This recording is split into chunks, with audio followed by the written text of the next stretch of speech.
오늘은 에베소서 12번째 시간으로 하나님의 긍휼로라는 제목으로 같이 하나님의 말씀을 나눕니다. 우리는 지난주에 우리가 하나님의 은혜로 구원받기 전에 우리가 죽음의 상태에 있었다라고 하는 것을 나누었습니다. 우리가 죽음 가운데 있었다라고 하는 말은 바로 하나님을 위해서 우리가 그 어떤 것도 할 수 없었던 상태였다라는 말이라고 나누었습니다. 기억하시죠? 이것은 유대인이나 이방인이나 차별이 없이 모두 다 포함되는 이야기입니다. 우리는 에베소서에 나오는 너희 혹은 우리를 구분짓지 않기로 했습니다. 여러분 그걸 기억하셔야 돼요.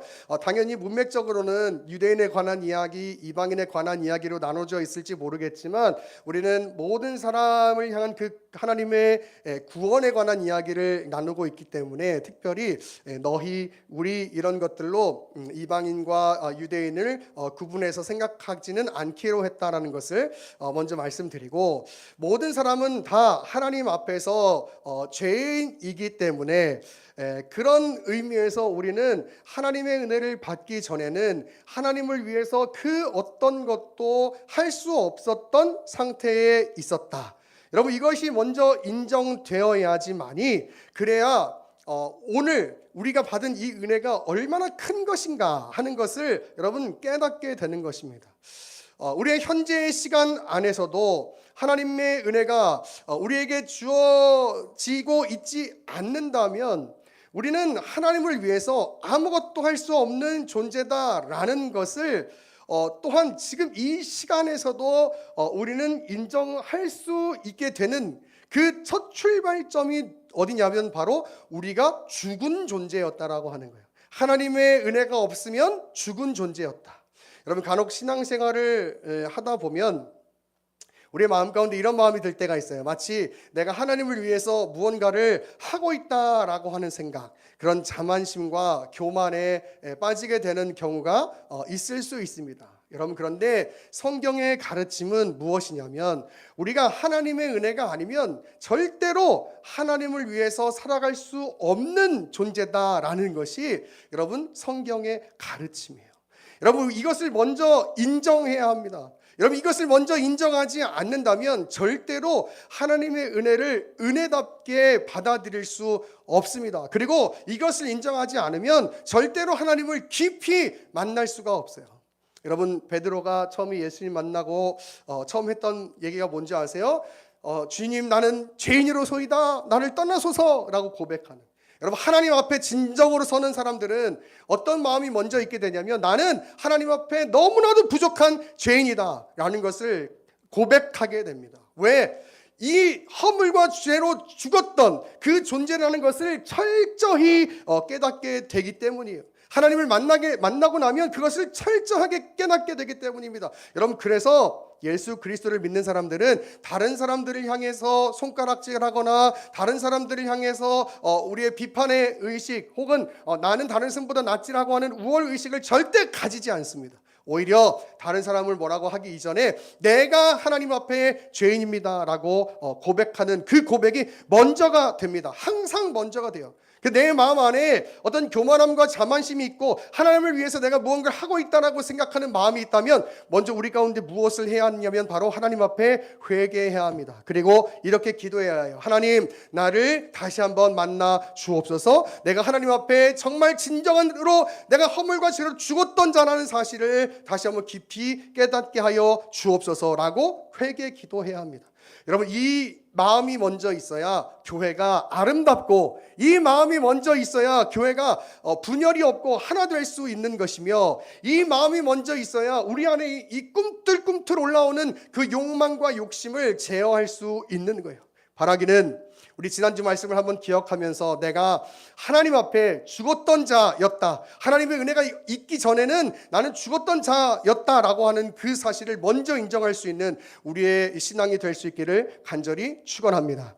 여러분 먼저 내가 하나님 앞에서 진정한 죄인임을 인정합시다. 그래야 내가 하나님을 위해서 아무것도 할 수 없는 존재라는 것을 인정하게 되고 여기서부터 우리는 우리의 신앙이 시작되어야 할 것이에요. 여러분, 그래야 하나님의 은혜를 하나님의 은혜로 받을 수 있게 됩니다. 여러분, 오늘 본문 4절을 보면은요, 그러나라는 단어로 시작을 하고 있어요. 그러나. 오늘 우리 개역 성경에는 번역이 되어 있지 않지만 그러나라고 하는 단어로 이 본문 이 4절이 시작하고 있습니다. 이 그러나라고 하는 말은요, 우리가 지난주에 살펴봤던 1절에서 3절까지의 이야기, 즉 우리가 죄의 영향 아래에 있어서 본질적으로 진노받아 마땅한 존재였다라는 것을 받고 있으면서 그런 죽음 가운데 있던 우리를 하나님께서 구원해 주셨다라고 말씀하는 것이 이제 4절 이후의 내용인 것입니다. 그리고 우리가 구원을 받을 수 있었던 그 동기, 하나님의 그 동기에 대해서 뭐라고 얘기하냐면 바로 하나님의 긍휼 그리고 하나님의 사랑이라고 밝히고 있는 것이죠. 여러분, 이 긍휼이라고 하는 단어는요, LLA라고 하는 단어인데 이 말은 무슨 놀리는 것 같아요. LLA 말하면서. 근데 이 말은 불쌍히 여기는 마음이다라고 하는 의미를 가지고 있어요. 불쌍히 여기다. 죄로 말미암아 아무것도 할 수 없었던 우리를 하나님께서 불쌍히 여겨주셔서 하나님의 자녀된 신분으로 옮겨주셨다라고 이야기하는 것이고, 그것이 바로 하나님의 긍휼이다라고 이야기하는 거예요. 여러분, 제가 어렸을 때 우리 이제 시각장애 학교 다니신 분들은 기억하시겠지만 대체로 이제 안마 봉사를 이렇게 한 번씩 가잖아요. 근데 그때 있었던 일인데요. 제가 그런 그 안마 봉사를 하러 갔을 때 어느 날 한 할아버지와 할머니를 만나게 된 적이 있어요.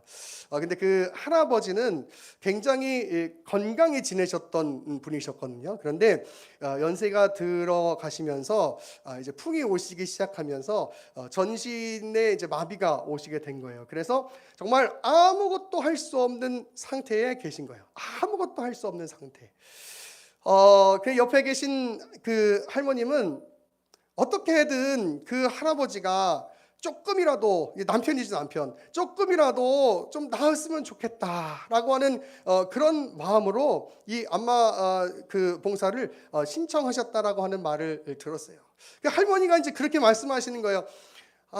이 뭐 이제 전처럼 건강에 돌아다니지 않아도 좋은데 정말 손가락 하나라도, 한 손가락이 조금이라도 움직일 수 있었으면 좋겠어요. 그럼 난 정말 너무 감사할 것 같아요. 이런 말씀을 하시는데 마음이 참 이렇게 여러 가지 생각이 들더라고요. 아프기도 하고.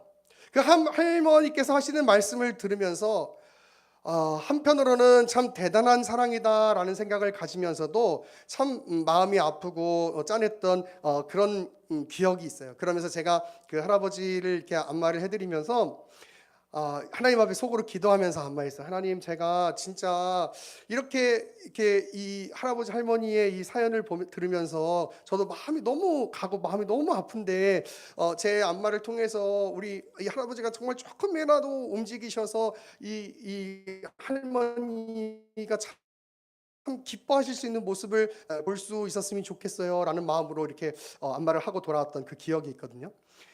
여러분, 우리도 마음이 안타깝고 마음이 아픈 그런 상황에 처해 있는 그런 사람들을 보면 어떻게든 돕고 싶은 마음이 들게 되는 게 사실이잖아요, 그죠? 근데 하물며 완전한 긍휼을 가지신 그 하나님은 죄 가운데 있던 우리들을 보시면서 얼마나 불쌍히 여기셨을까 하는 생각이 드는 거예요. 그래서 하나님은 우리를 구원하신 거예요. 긍휼이 풍성하신 그 하나님은 우리를 그래서 구원으로 인도하신 것입니다. 우리를 불쌍히 여겨주신 그 하나님의 긍휼이 우리를 하나님의 자녀로 만들어 주셨다라고 하는 사실이에요. 여러분, 내가 한 것이 아무것도 없습니다. 우리 죄 가운데 있던 우리를 하나님께서 그의 긍휼하심으로 하나님의 자녀로 삼아 주셨다라고 하는 사실이에요. 여러분, 이것이 바로 하나님의 긍휼입니다. 오늘 이 하나님의 긍휼에 관해서 성경은 이렇게 이야기하고 있어요. 우리 로마서 11장 30절로 갑니다. 로마서 11장 30절입니다.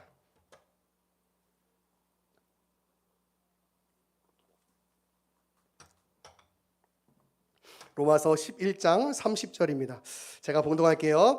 너희가 전에는 하나님께 순종하지 아니하더니 이스라엘이 순종하지 아니함으로 이제 긍휼을 입었는지라. 이와 같이 이 사람들이 순종하지 아니하니 이는 너희에게 베푸시는 긍휼로 이제 그들도 긍휼을 얻기에 하려 하심이라. 하나님이 모든 사람을 순종하지 아니하는 가운데 가두어 두심은 모든 사람에게 긍휼을 베풀려 하심이로다. 아멘. 자, 여기 하나님께서 모든 사람들에게 긍휼을 베푸신다라고 이야기하는데, 하나님께서 모든 사람들을 순종하지 않는 그 불순종 가운데 가두었다라고 얘기하니까 마치 하나님께서 인간들로 하여금 죄 짓도록 만드신 것 같이 보입니다.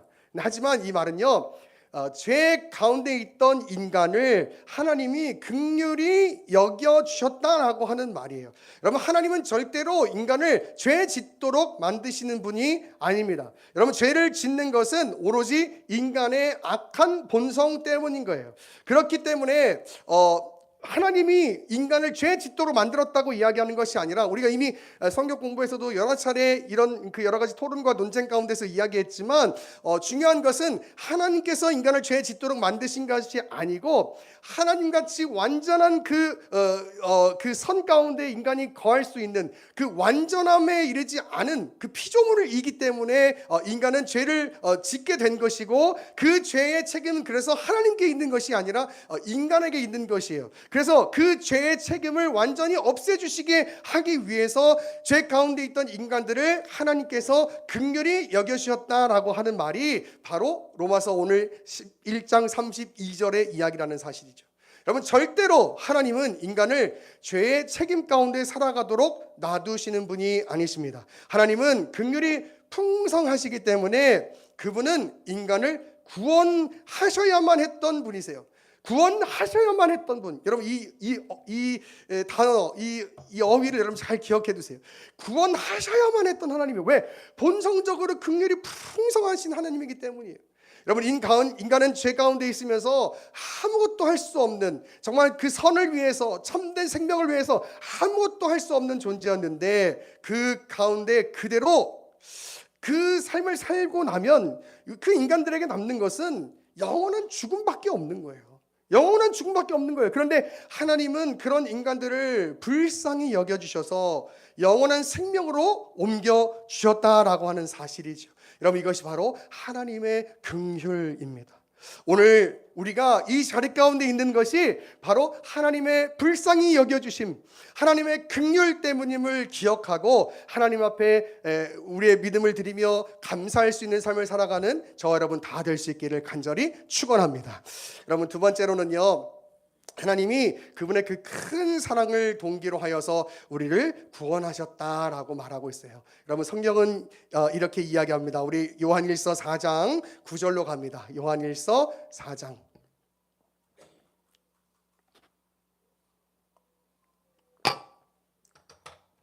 요한일서 4장 9절입니다. 하나님의 사랑이 우리에게 이렇게 나타난 바 되었으니 하나님이 자기의 독생자를 세상에 보내심은 그로 말미암아 우리를 살리려 함이라. 사랑은 여기 있으니 우리가 하나님을 사랑한 것이 아니요 하나님이 우리를 사랑하사 우리 죄를 속하기 위하여 화목 제물로 그 아들을 보내셨음이라. 아멘. 여러분, 성경은 절대로 우리가 먼저 하나님을 사랑했다라고 말하지 않습니다. 여러분, 그렇죠. 왜 그럴까요? 왜냐하면 우리는 하나님의 은혜를 입기 전에는 죽음 가운데 있었던 상태였단 말이에요. 다시 한번 강조드리지만, 우리가 죽음의 상태에 있었다는 말은 우리가 하나님을 위해서 아무것도 할 수 없는 존재였다라는 말이란 말이에요. 그렇기 때문에 성경은 이렇게 얘기하는 거예요. 우리가 하나님을 절대로 먼저 사랑할 수 없다. 우리가 먼저 하나님을 사랑한 것이 아니고 하나님께서 우리를 먼저 사랑해 주셨다라고 말하고 있다라고 하는 사실입니다. 하나님께서 아무것도 할 수 없는 우리, 하나님을 위해서 아무것도 할 수 없는 우리를 먼저 사랑해 주셔서 우리를 하나님의 자녀로 삼아주셨다라고 이야기하고 있는 거예요. 여러분, 그렇기 때문에 제가 말씀 서두에 이야기했던 것처럼 우리의 신앙의 출발점은 여기서부터 시작하는 거예요. 나는 하나님을 위해서 아무것도 할 수 없는 존재였다. 하나님께서는 우리를 사랑하셔서 먼저 우리에게 다가오셨고, 그리고 어떤 일을 하셨느냐? 바로 그의 아들 독생자 예수 그리스도를 이 땅에 보내주셨다라고 말하고 있습니다. 자, 우리 요한복음 3장 16절 같이 외워볼까요? 시작. 하나님이 세상을 이처럼 사랑하사 독생자를 주셨으니 이는 그를 믿는 자마다 멸망하지 않고 영생을 얻게 하려 하심이라. 아멘. 여러분, 우리 기독교인이면 이 말씀은 외워야죠. 다시 한번 시작. 하나님이 세상을 이처럼 사랑하사 독생자를 주셨으니 이는 그를 믿는 자마다 멸망하지 않고 영생을 얻게 하려 하심이라. 할렐루야. 아멘. 자, 우리 교회 대표 장로님 시작. 자, 여러분, 하나님 말씀을 암송하는 것도 굉장히 중요한 일이에요. 그냥 머리로, 여러분, 아무리 교리를 많이 한다고 할지라도 하나님의 말씀을 모르면요, 그 말씀으로부터 능력이 살아날 수 없어요. 능력이 나타날 수 없어요. 여러분, 요즘 시대는 하도 편한 시대가 돼서 지금 뭐 우리가 성경 찾읍시다 해도 옛날에는 성경책 막 이렇게 넘기면서 막 했지만, 우리도 한 손에 쫙 하면은 짝짝짝 해서 나오고, 핸드폰에서 딱 틀고 하면 탁 나오고, 그죠? 근데 여러분, 말씀을 암송하는 게 왜 중요하냐면, 정말 내가 어떤 일들에 다급하고 어떤 그 판단하고 그 하나님의 지혜를 구할 때, 그때 딱 말씀이 생겨나고 그 말씀으로 그 하나님 앞에서 바른 선택을 할 수 있거든요. 여러분, 그래서 외우는 게 중요하다. 우리 한번 다시, 자, 요한복음 3장 16절 시작. 하나님이 세상을 이처럼 사랑하사 독생자를 주셨으니 이는 그를 믿는 자마다 멸망하지 않고 영생을 얻게 하려 하심이라. 아멘. 자, 장로님 시작. 네, 자, 제가 장난하는 거예요. 자, 여러분 보세요. 자, 하나님께서 우리 가운데 보내주신, 우리를 위해서 하신 일이 뭐냐? 바로 독생자 예수 그리스도를 보내셨다. 그리고 로마서 5장 8절은 이렇게 이야기합니다. 이 말씀도 외우셔야 돼요. 우리가 아직 죄인 되었을 때에 그리스도께서 우리를 위하여 죽으심으로 하나님께서 우리에 대한 자기의 사랑을 확증하셨느니라. 자, 하나님이 그리스도를 보내주셔서 우리를 향한 그분의 사랑을 확증하셨다라고 이야기해요. 확증하셨다. 그 확증에 대해서 오늘 본문 5절과 6절에서는 이렇게 이야기합니다. 우리를 그리스도와 함께 살리셨고 일으키셨고 하늘에 앉히셨다라고 말하고 있어요. 자, 다시요. 자, 하나님께서 우리를 향한 그분의 사랑을 확증하신 것으로 오늘 본문에서는 우리를 그리스도와 함께 살리셨고 일으키셨고 하늘에 앉히셨다라고 말을 하고 있는데, 이 내용이 왜 하나님께서 우리를 향한 그분의 사랑을 확증하셨다는 말이 되는가? 여러분, 정말 먼저 정답을 말씀드리면요, 이 세 동사, 살리시고 일으키시고 하늘에 앉히시고 하는 이 세 개의 동사가요, 조금 어려운 표현으로 하면 헬러 시제가 부정과거 시제로 되어 있어요. 부정과거 시제라는 말은 무슨 말이냐면, 이미 이루어진 일을 표현할 때 쓰는 시제가 바로 부정과거 시제예요. 즉, 오늘 본문에 하나님께서 우리를 그리스도와 함께 살리시고 일으키시고 하늘에 앉히셨다라고 하는 것은, 우리가 그냥 한글로 보면은 그런가 보다 하겠지만, 이 헬라어 원문에서 이 시제로 볼 때는 부정과거 시제로 돼 있기 때문에 이게 이미 이루어진 것이구나, 이렇게 확 와닿는단 말이에요. 확 와닿아요. 여러분 보세요. 자, 왜 이미 이루어진 것이냐? 여러분, 예수님이 우리가 그 성경에 쓰여진 대로, 보여진 대로 예수님이 이 땅 가운데 오신 것은 2000년 전의 일입니다. 그리고 예수님께서 이 땅 가운데 사시고 그리고 죽으시고 부활하셔서 하늘에 올라가셨어요. 자, 그게 2000년 전의 일이에요. 자, 그런데 성경은 지금 2000년 후에 그 삶을 살고 있는 우리를 향해서 뭐라고 얘기하고 있냐면, 바로 너희가 그리스도와 함께 살아났고 부활했고 그리고 하늘에 앉혀졌다라고 이야기를 하고 있어요. 자, 여러분, 제 질문 하나 해볼게요. 한번 답해 보세요. 자, 예수님이 이제 이 땅 가운데 오셨다가 죽으시고 부활하셔서 하늘에 올라가셨어요. 자, 그러면 지금 저와 여러분과 예수님은 함께 하십니까? 함께 하지 않고 계십니까? 함께하고 계십니까? 함께하지 않고 계십니까? 그렇죠. 함께하시죠. 자, 여러분 이건요 이런 개념이에요. 자, 조금 철학적인 이야기를 하면요. 자, 하나님은 온 만물 위에 만유 위에 충만한 분이시다라고 얘기해요. 여러분 그 충만은요 그냥 이 컵에 물이 가득 차 있는 상태를 충만이라고 이야기하지 않습니다. 충만은요 어떤 상태냐면 계속해서 물이 있어가지고 그냥 이 컵에서 물이 흐를 정도로, 즉 어떻게 표현하면 이 컵이 물 안에 완전히 잠겨 있는 그 상태. 그래서 이 가득 찬 것을 넘어서 옆으로 줄줄줄줄 흘러지는 상태. 여러분 그것을 충만이라고 이야기하거든요. 그러니까 아주 가득 차 있는 거예요. 근데 그 가득 차 있는 게 공간적으로도 그렇지만 여러분 시간적으로도 그래요.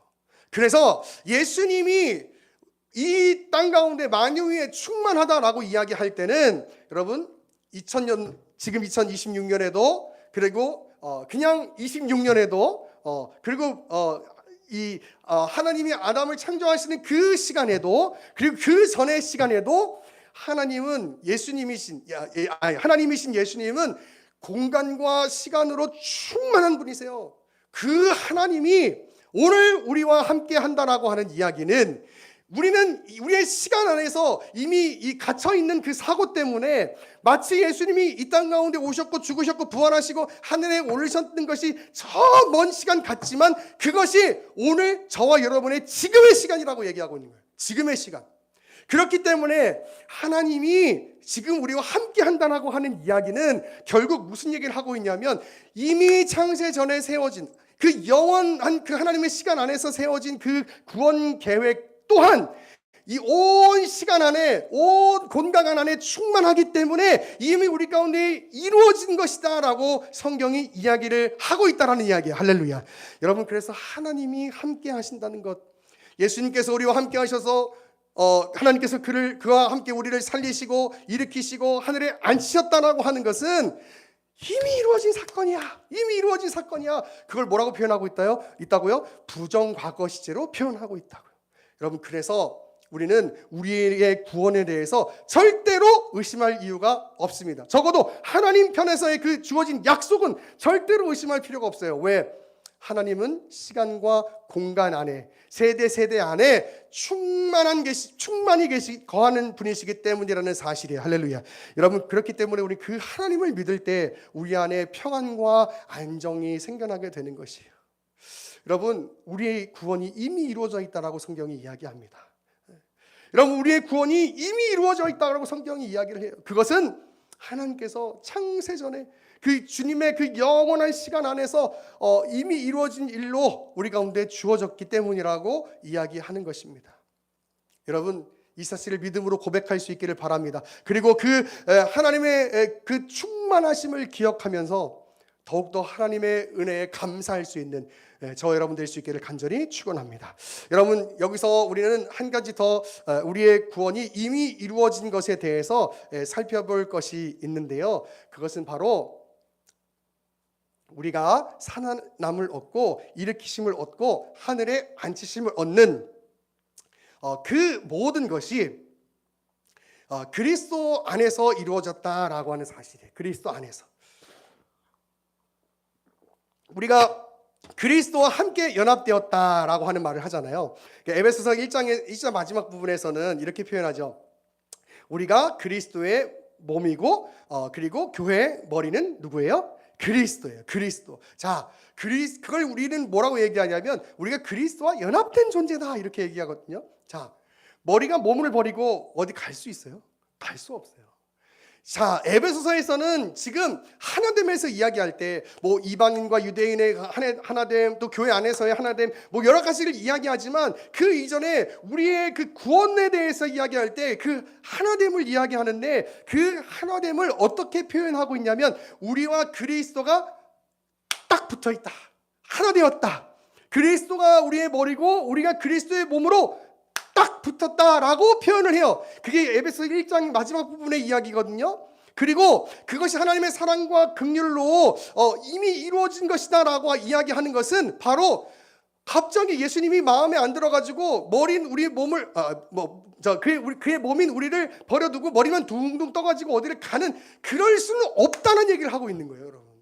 예수님과 우리의 연합은 절대로 끊어지지 않는다.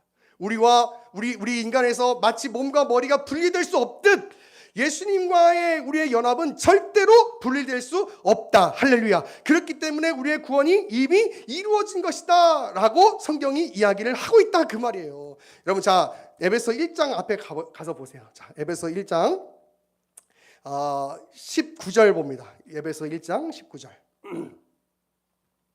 에베소 1장 19절.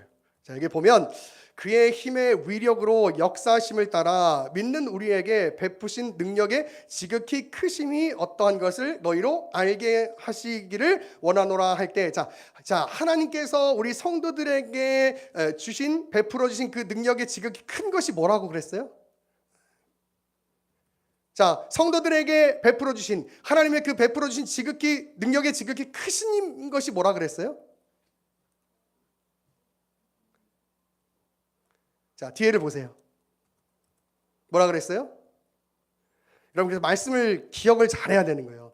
자, 20절부터 그의 능력이 그리스도 안에서 역사하사, 이렇게 얘기해요. 하나님의 능력이 그리스도 안에서 역사하사 죽은 자 가운데서 그를 일으키시고 또 모든 이름 위에 뛰어난 이름을 주시고 그리고 또 만물을 그의 발 아래에 복종시키시고 또 그 만물 위에 교회의 머리로 그리스도를 주셨다. 23절 교회는 그의 몸이니 만물 안에서 만물을 충만하게 하시는 이의 충만함이라. 즉 성도에게 베푸신 하나님의 능력의 지극히 큰 것이 뭐예요? 우리 성도들에게 예수 그리스도를 보내주신 것이다 라고 이야기하는 거예요.